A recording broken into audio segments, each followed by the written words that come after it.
Hello YouTube viewers and random LEGO fans. I love LEGO. You may already know this as I made a whole video about it last year. It was my all-time favourite toy as a kid. I had this big red bucket of bits that I always used to take with me everywhere. I'd sprawl it all out on the carpet and build anything with it. It was just so creative. I've never really lost my appreciation for the toy, and I always look forward to reviewing some of the new sets now as an adult. Naturally, when a LEGO movie was announced, I was very curious, but I wasn't expecting to love it as much as I did. It was an excellent movie, which really encapsulated my love and nostalgia for the toy, which is why today, in my look back at the stuff I loved as a little boy, I have chosen this set to represent LEGO, the double-decker couch set.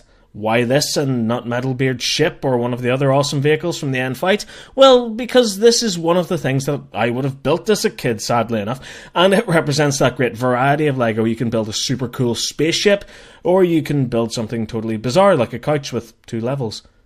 And on that note, let's get into the review, starting off as always with the box. At the top corner we get the LEGO and LEGO Movie logos. In the bottom corner you can see all of the minifigures that come with this set. It's for ages 7 to 14, it's set number 70818, and it is the double-decker couch. The image on the front of the box is great, it gives you a good look at the fully constructed contents of the set, while on the back we get a couple of images showing it off as well. Opening up the box, as you can see, it contains 1 instruction booklet and 4 clear plastic bags of LEGO bits.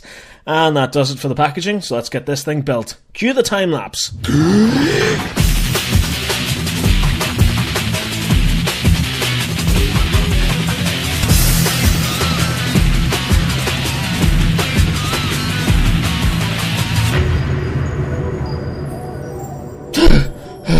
Wow, that was fast. Anyway, so here we have the double-decker couch set, and we'll start off by looking at the couch itself. It looks really great and close to the one seen in the movie, as it's not an exact piece-for-piece replica. The colour of these flat tiles used on the couches seems to match up pretty well, as does this grey line underneath and the brown construction on the back. I really love those little armrests on the edges. They're a very simple design, but they work so well. We also get these brown ladders on both sides, allowing the characters to reach the top couch. They're not really connected well, just clipped on at the bottom, and there's nothing attaching them to the top section, so they are quite loose. We do get the 4 white mugs clipped to the armrests, which is a nice touch, and all 4 are of course detachable. That's quite a basic LEGO set on its own though, really. So fortunately Emmett's car has also been included here, which I really appreciate. It's very small and there's only room for 1 minifigure inside, but that's how it looked in the movie. The front looks so great, what with the grey bumper at the bottom and the circular headlights on either side of this black grille. The windscreen is quite elongated and slightly tinted also. Some wing mirrors are present on both sides, as are these white doors, which actually open out. The car also features these standard LEGO racing wheels with the treadless tyres. The back is very simplistic, but there is a small trunk-like section in which Emmett's red hard hat can be stored. The interior of the car is quite simple with the black steering wheel, but if you look closely you can make out his actual little radio has been included, so Emmett can listen into his favourite song. Awesome indeed. As I said, the doors do open, but it's very tricky to fit a minifigure in via the side of the car, so instead this roof piece is fully removable, which allows you to easily insert any of the figures. And speaking of the minifigures, a total of 5 characters come with this set. We of course get Emmett, who comes with a waffle, Unikitty in sitting position, Benny with a hot dog for some reason, and the actual crack in his helmet, which is so good, President Business, and finally the much coveted Ghost Vitruvius minifigure also make up the set, which looks excellent and comes with his green lollipop staff.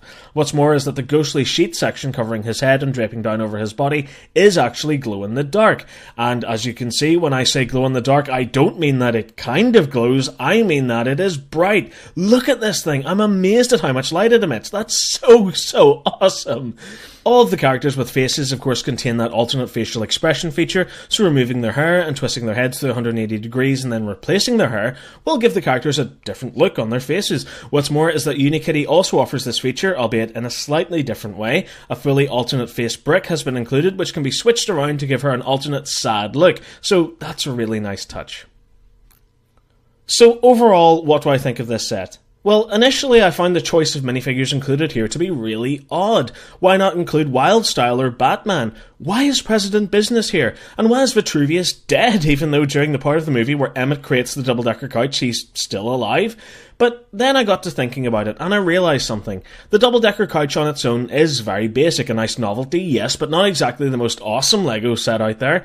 So maybe this really isn't a set aimed at the kids. Sure, they can buy it, build it, and have fun with it in the only way a child can with Lego, but maybe this is one aimed at the adult collectors. Perhaps the double-decker couch acts as a stand, and the minifigures were chosen to represent some of the best characters from the movie to be displayed upon it. I mean, look at it, it works so well as a display piece, plus the added inclusion of Emmett's car is a great little bonus for the kids as well. And in the end, that's exactly why I chose this as the set to represent my childhood love of Lego. It combines that great imaginative element of playing with it and the adult collector element of displaying it as a nice little representation of the Lego movie. Oh, and if I was a kid and I got this set, I would totally take the wheels from the car and add them to the couch. And so that does it for this review. I really hope you liked it. If you did and you're new to my channel, please hit subscribe for more videos and keep up to date with all my latest news and reviews by liking my Facebook page and following me on Twitter. Thank you so much for watching. Goodbye.